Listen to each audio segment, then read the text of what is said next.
The next performer at this evening's Cliterary Salon understands better than anybody else that love is gross. And I have to say, I invited him to do the show the first time because I saw a piece that he performed about Nicki Minaj. And I tell you, if a man can talk about Nicki Minaj in a way that touches my heart, he's in. He can sleep in my bed. He can have dinner at my house. It's fine forever. So, dear Vernon,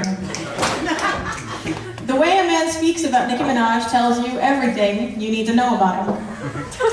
When I heard you speak to her with empathy and understanding, wishing for better from her loves, I knew you were the kind of person that I could admire heart first. And I do.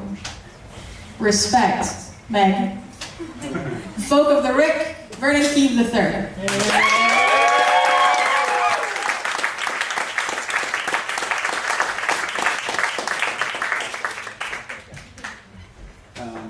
I'm not reading about Nicki Minaj.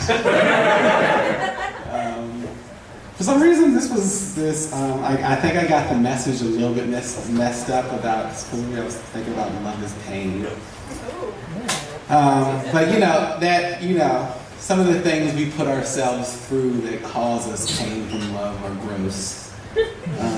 If that makes any sense. But I don't know, because I'm a teacher and it's Friday and I can't think straight.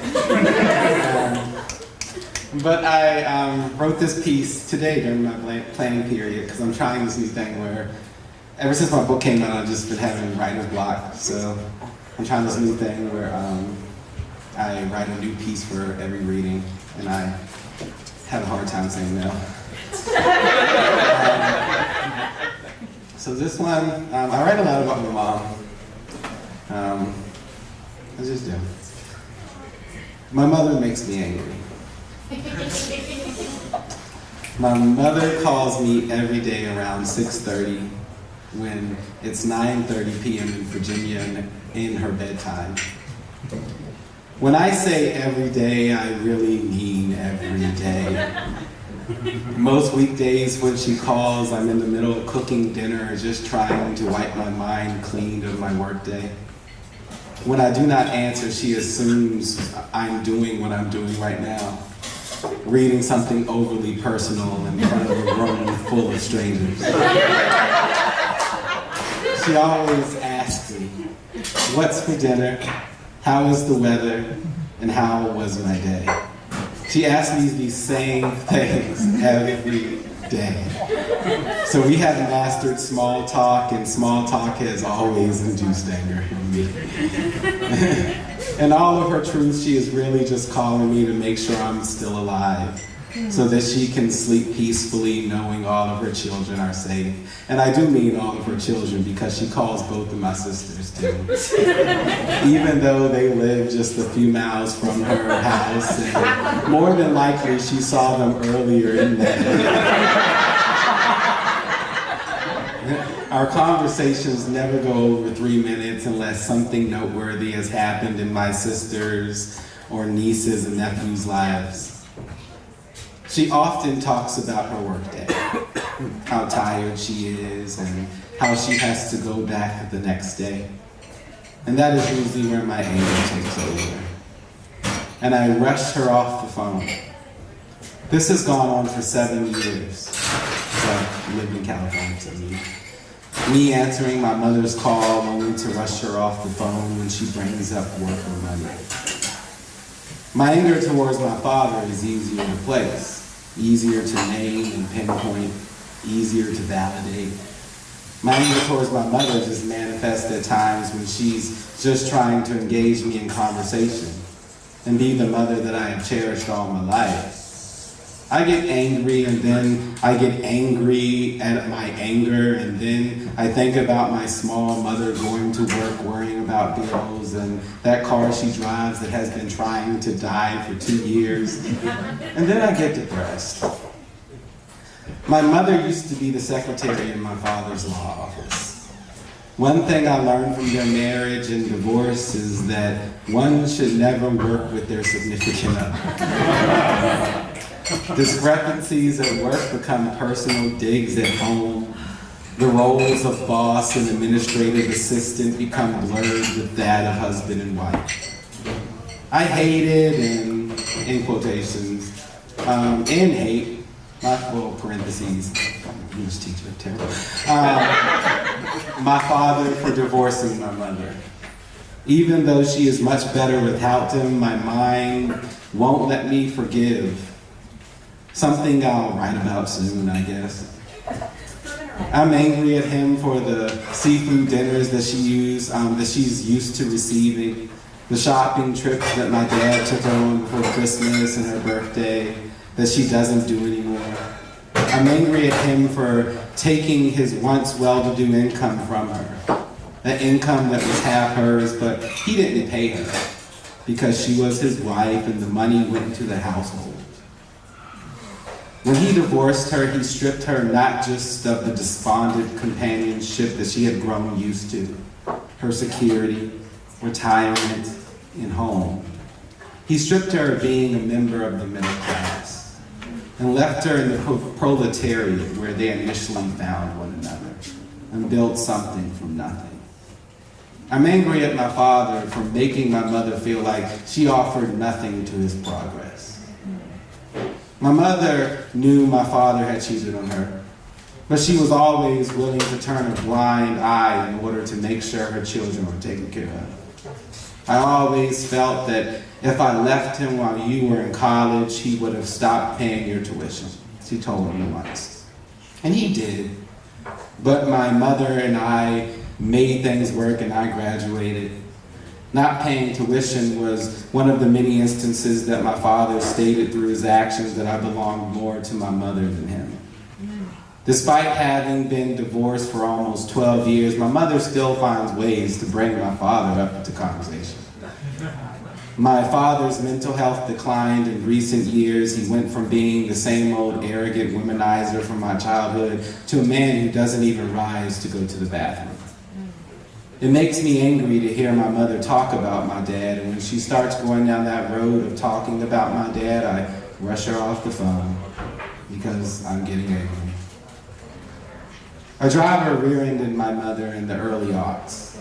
My father was in the car too, but my mother was the one who suffered more bodily harm to her back, and the pain still plagues her to this day. In 2011, my mother tore her meniscus. And from that moment, I have witnessed her steps get shorter and shorter when I visit home during Christmas. I didn't mean to make that rhyme. There are very few moments when my mother does not feel pain somewhere in her body, pain in her heart because she still mentions my father on the phone, revealing her undying anger and heartache. And this makes me angry. So I'll rush her off the phone when she mentions my dad.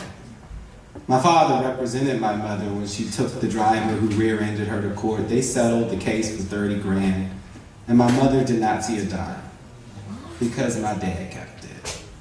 Just like her paychecks and her non-existent retirement. A couple of years after the accident, my father had a heart attack in front of my mother and me at Ruby Tuesdays while eating lunch. My father was out of work for 6 months, and in order to pay for his medication and hospital bills, my mother opened multiple credit cards in her name. All of his cases had to be rescheduled, no money was coming in.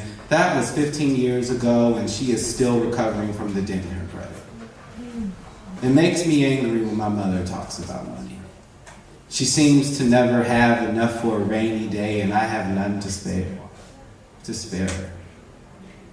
My mother is the first person I've ever loved.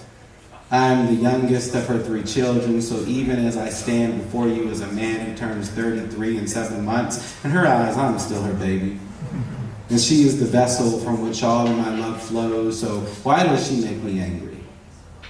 The answer came to me recently. My mother had laryngitis when I was in my teens. The pitch of her voice rose to an airy soprano, and to this day her voice takes on that characteristic whenever she gets an illness that establishes pain in her throat. I called my mother one evening, recently after 6:30 and before 7 p.m. because she had not called me first, and her not calling me raises my concerns. She answered the phone, and the indicator of my mother's illness greeted me. She told me that she had fallen asleep because she did not feel well. She went to the doctor and was given antibiotics. "Are you going to work tomorrow?" I asked. she responded with, "I have to." I rushed her off the phone so that she could get rest. She asked me if something was wrong, and I lied and said no, and that I was just tired, but I was getting angry. A week later, and her voice was still the same, and she still complained about how she felt.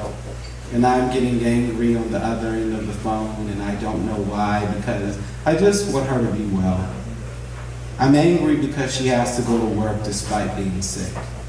And I think about all of the times she stayed home with me when I was sick as a kid, nursing me back to health, or not, because sometimes I just wanted to play Pokemon. She went back to the doctor, and they told her that she was even sicker than the week before. And now I'm getting angry at the entire world. Are you going to work tomorrow? I have to. I need the money. I told her I loved her, and I rushed her off of the phone, and it was in that moment when I realized the root of my anger. And that is that I can't give my mother the world that she has done for me. I have no power over the pain that she feels. I have no power over her happiness. I can't provide her with new clothes. I can't pay her bills. I can't say, "Mama, don't go to work tomorrow. I'll send you some cash." My anger was rooted in love, and I can't let that be the thing that pushes her away. I don't know what more to say right now because this piece is still a work in progress.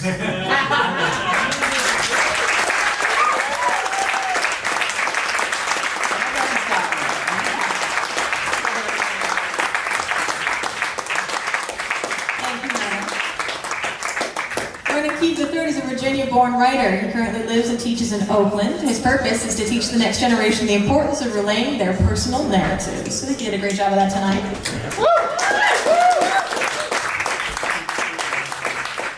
As well as sharing their experiences and taking control of their destinies. Harder stuff. He holds an MFA from CCA, an MA in Teaching Literature from Bard College. His full-length collection of poetry, Southern Migrant Mixtape, was published by Nomadic Press last year. Vernon, where can people find more of your work? You could just go on to nomadicpress.com and get my book, or just add me on Facebook. You'll see where I'm reading next, stuff like that. I hope where you read next is somewhere as good as this. Or better. Thank you.